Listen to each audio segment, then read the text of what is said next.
నమస్తే, welcome to టీఎస్3 news. నేను సృజన. హైదరాబాద్ మహానగరంలో మహిళల రక్షణ కోసం ప్రభుత్వం పోలీసులు కీలక చర్యలు తీసుకుంటున్నారు. ఈ క్రమంలో తాజాగా హైదరాబాద్ నగర మహిళా పోలీస్ కమిషనర్ సుమతి స్వయంగా ఫీల్డ్లోకి దిగి నిర్వహించిన సీక్రెట్ ఆపరేషన్ సంచలనంగా మారింది. కమిషనర్ గా బాధ్యతలు స్వీకరించిన మొదటి రోజే ఆమె దిల్సుఖ్ నగర్ బస్టాండ్ ప్రాంతంలో మహిళలకు ఎదురవుతున్న ఇబ్బందులను ప్రత్యక్షంగా తెలుసుకునేందుకు మే 5 మంగళవారం అర్ధరాత్రి సీక్రెట్ గా ఆపరేషన్ చేపట్టారు. హైదరాబాద్ మహిళా పోలీస్ కమిషనర్ సుమతి బాధ్యతలు స్వీకరించిన తొలి రోజే అరాచకాలకు అడ్డాగా మారిన దిల్సుఖ్ నగర్ బస్టాండ్ కు అర్ధరాత్రి ఒంటరిగా ఎలాంటి సెక్యూరిటీ లేకుండా వెళ్లారు. మహిళా కమిషనర్ గా కాకుండా ఒక సగటు మహిళగా బస్టాండ్ లో బస్సు కోసం నిల్చున్నారు సుమతి. అయితే ఆమె కమిషనర్ అని తెలియక సగటు మహిళను ఎలా ఇబ్బందులకు గురిచేస్తారో అలానే సుమతిని కూడా వేధించారు పోకిరిలో.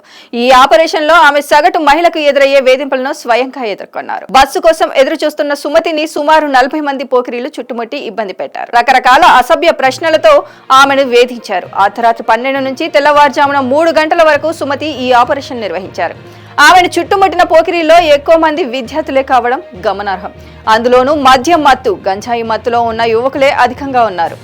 3 గంటల పాటు పెట్రోలింగ్ పోలీసులు అటువైపు కన్నెత్తి కూడా చూడలేదు. అయినా సరే మొక్కవోని ధైర్యంతో సుమతి అక్కడే ఉండి అందరినీ గమనించారు. చివరికి తెల్లవారుజామున 3 గంటల 30 నిమిషాలకు అటువైపుగా ఒక బీట్ కానిస్టేబుల్ వచ్చాడు. దీంతో పోకిరీలు అక్కడి నుంచి వెళ్లిపోయే ప్రయత్నం చేయగా పోలీసులు వారిని అదుపులోకి తీసుకున్నారు. కౌన్సిలింగ్ నిర్వహించి పంపించారు. దిల్సుఖ్ నగర్ బస్టాండ్ ప్రాంతంలో మహిళల భద్రతపై వరుస ఫిర్యాదులు రావడంతో కమిషనర్ సుమతి 3 రోజుల పాటు స్వయంగా నిఘా పెట్టినట్లు సమాచారం. ఈ ప్రత్యేక ఆపరేషన్ లో అనుమానాస్పదంగా తిరిగే వారిని గుర్తించడం, మహిళలను వేధించే యువకులపై నిఘా, రాత్రి వేళల్లో భద్రతా పరిస్థితుల పరిశీలన చేపట్టారు.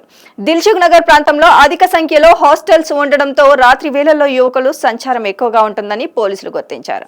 ముఖ్యంగా కోచింగ్ సెంటర్లు, ప్రైవేట్ హాస్టల్స్, విద్యార్థుల నివాసాలు ఎక్కువగా ఉండడంతో రాత్రి సమయంలో అల్లరి మూకలు ఆకటాలు పెరుగుతున్నాయని స్థానికులు చెబుతున్నారు.